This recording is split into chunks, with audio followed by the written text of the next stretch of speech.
সবাই মিলে একটু বিরিয়ানি খাবো, কিন্তু আজকের রান্না হবে মারজানের কাছ থেকে। এই যে হচ্ছে আজকের বাবুর্চি। তো আজকে আমরা রাঁধুনির রেডি মিক্স মশলা দিয়ে বিরিয়ানি রান্না করব, সঙ্গে থাকবে রোজিন। প্রথমে আমরা মুরগির মাংস ছোট ছোট টুকরো করে ধুয়ে নিয়েছি। এরপরে পোলার চাল আছে, কাঁচামরিচ আছে, পেঁয়াজ আছে, রাঁধুনি বিরিয়ানির মশলা। পেঁয়াজ কেটে নিলাম বেরেস্তার জন্য। এবার আমরা চুলা অন করে ফ্রাইং প্যান গরম করলাম। প্রথমে আমরা চুলায় প্যান বসিয়ে দিয়েছি, এবার তেল লাগবে, তেল আনো যাও। তো আমরা তেল দিয়ে দিলাম। তো আমরা পেঁয়াজ দিয়ে দিচ্ছি বেরেস্তার জন্য। মাঝারি আছে পেঁয়াজটাকে ভেজে নিচ্ছি বেরেস্তার জন্য। বেরেস্তা হয়ে গেছে, এবার এটা তুলে ফেলবো, তুলে ঠান্ডা করতে দিব।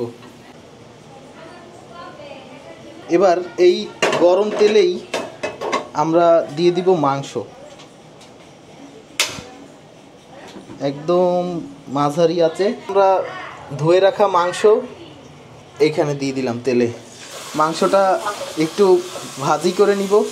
এবার মাংসটা অনেকটাই ভাজা ভাজা হয়ে গেছে, বলা যায় যে 10% রান্না হয়ে গেছে ইতিমধ্যে।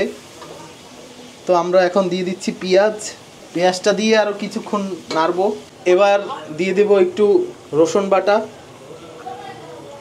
এবার একটু হালকা বেরেস্তা দিয়ে দিচ্ছি, সঙ্গে রাঁধুনি রেডি মিক্স বিরিয়ানি মশলা। এটা আমি 1 কেজি মাংস 1 কেজি চাল নিয়েছি, তাতে আমি গোটা 1 প্যাকেট মশলা দিয়ে দিলাম। এবার ভালো করে নেড়ে নিব। এবার কালার চেঞ্জ হবে। কালার চেঞ্জ হওয়ার সঙ্গে সঙ্গে এখানে দিয়ে দিতে হবে স্বাদ মতো লবণ, আবার নাড়তে হবে। এবারে আমরা ভালো করে নাড়তে থাকবো। এবার চুলার আঁচটা একটু বাড়িয়ে দিবেন, যাতে মাংসে থাকা পানিটা একটু টেনে যায়। এবার মাংস যত কষাবেন তত মজা হবে।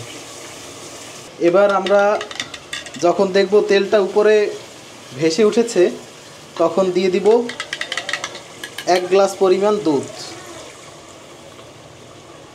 দুধ দিয়ে আবার নাড়তে হবে।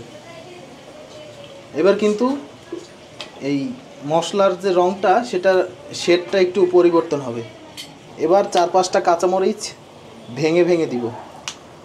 আমি কখনো বিরিয়ানি রান্না করিনি, কিন্তু আজকে একটু শিখতে চাই যে কি রকমের বিরিয়ানি রান্না করতে হয়।